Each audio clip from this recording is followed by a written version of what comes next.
नमस्कार दोस्तों, मैं डॉक्टर ए.के. सिंह। दोस्तों, कोरोना हमारे देश में जिस तरह से दोबारा फैलने लगा है, यह एक चिंता का विषय है।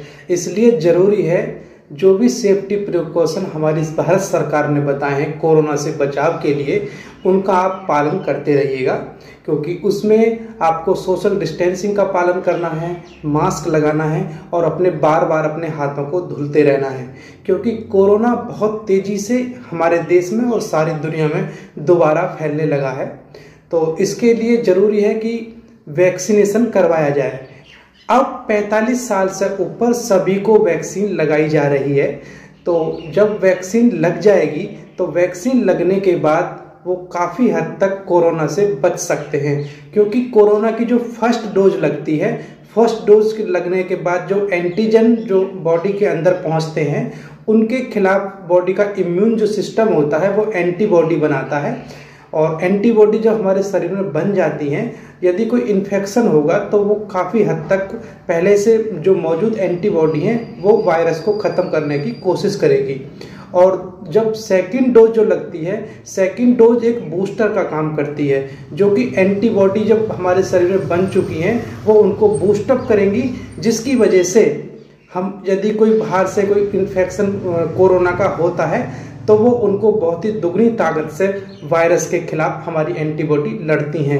इसलिए आप सभी से रिक्वेस्ट है, जब भी आपका नंबर आए तो कोरोना की वैक्सीन जरूर से लगवाइएगा, क्योंकि कोरोना वैक्सीन लगने के बाद जो डेथ रेट है, मॉर्टेलिटी रेट है, वो काफ़ी कम हो जाता है।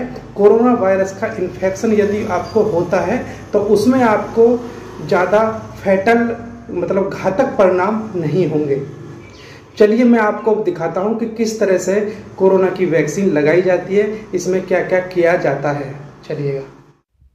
आपको सबसे बाहर कोविड-19 टीकाकरण बूथ का पोस्टर दिखाई दे जाएगा और साथ में कोविड हेल्प डेस्क भी दिखाई देगी। जो कोविड हेल्प डेस्क है, वहाँ पर जितने भी जो लाभार्थी आते हैं जिनको वैक्सीन लगनी होती है, वो नॉन टन टेक्निक से उनका टेम्परेचर नापा जाता है, जो कि इंफ्रारेड टेम्परेचर होता है। और टेम्परेचर नापने के बाद जो बॉडी की ऑक्सीजन सप्लाई है वो पल्स ऑक्सीमीटर से नापी जाती है। नॉर्मली जो बॉडी की ऑक्सीजन सप्लाई होती है वो 95 से 99% तक होती है। जब आपकी बॉडी की जो SpO2 है, ऑक्सीजन सप्लाई, अगर वो ठीक है तो आपको रजिस्ट्रेशन के लिए आगे भेज दिया जाएगा। और जब आप रजिस्ट्रेशन के लिए जाएंगे तो वहाँ पर आपके जो फ़ोटो आईडी है, आपकी कोई भी, जो आधार कार्ड हो सकता है, वोटर कार्ड हो सकता है, पैन कार्ड हो सकता है, बैंक की पासबुक हो सकती है, इस तरह से उसमें से आपका नाम देखा जाएगा, आपका एज प्रूफ देखा जाएगा, कितनी आपकी एज है और कहाँ से आप आए हैं, क्या आपका नाम, पता, एड्रेस, वो सब एक स्लिप पर लिख दिया जाता है। और ये सब लिखने के बाद आपको आगे भेजा जाता है, जहाँ पर आगे की प्रोसेस की जाएगी। इस तरह से आपको नेक्स्ट रूम में भेज दिया जाता है। नेक्स्ट रूम जो होता है बीपी शुगर चेकअप करने के लिए। जब आप बीपी शुगर आपका ठीक है तभी आपको भेजा जाएगा। और जब आप उस रूम में पहुंच जाएंगे तो आपका बीपी चेक किया जाएगा, क्योंकि बहुत से ऐसे लोग होते हैं जिनका बीपी बहुत ज़्यादा हाई होता है, तो उनको कुछ थोड़ी बहुत टैबलेट वगैरह देने के बाद दोबारा बीपी नापा जाता है और फिर उनको टीका लगा दिया जाता है। और जब बीपी आपका नप जाएगा तो बीपी नपने के बाद आपका जो शुगर है, बॉडी में शुगर लेवल है, वो भी नापा जाएगा।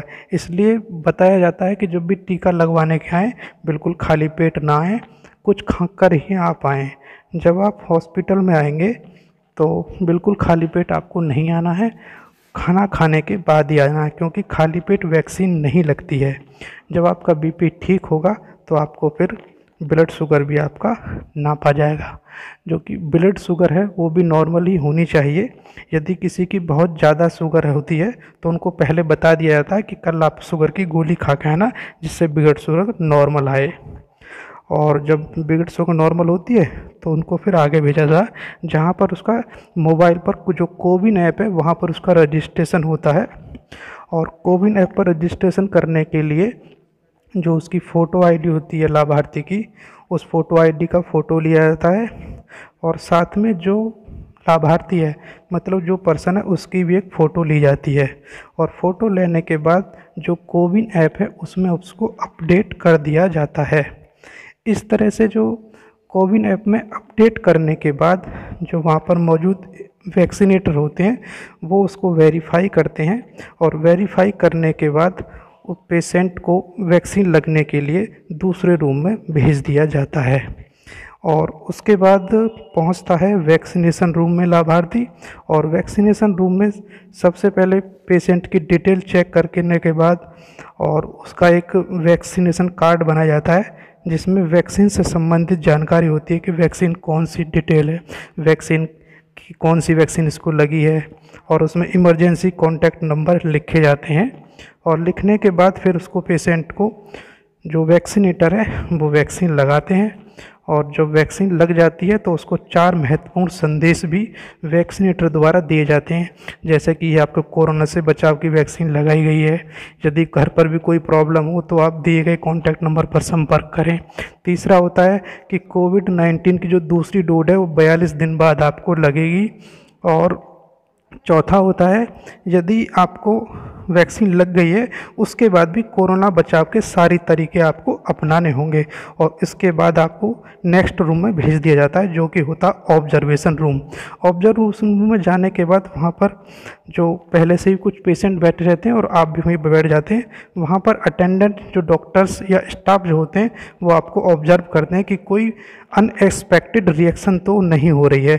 और साथ में AEFI रूम भी होता है, यदि ऐसी कोई दिक्कत होती है तो आपको उस रूम में शिफ्ट करके इलाज किया जाता है। इस तरह से आपने देखा किस तरह से पूरी सेफ्टी प्रिकॉशन के साथ में कोरोना की वैक्सीन लगाई जाती है। इसलिए आप भी अपना नंबर आने पर कोरोना की वैक्सीन जरूर से लगवाइएगा। और एक जरूर बात, यदि आप मेरे YouTube चैनल पर नए हैं तो मेरे चैनल को आप सब्सक्राइब भी जरूर से करिएगा। Thank you so much. मैं डॉक्टर AK सिंह, जिला बुलंदशहर, उत्तर प्रदेश से। Thank you.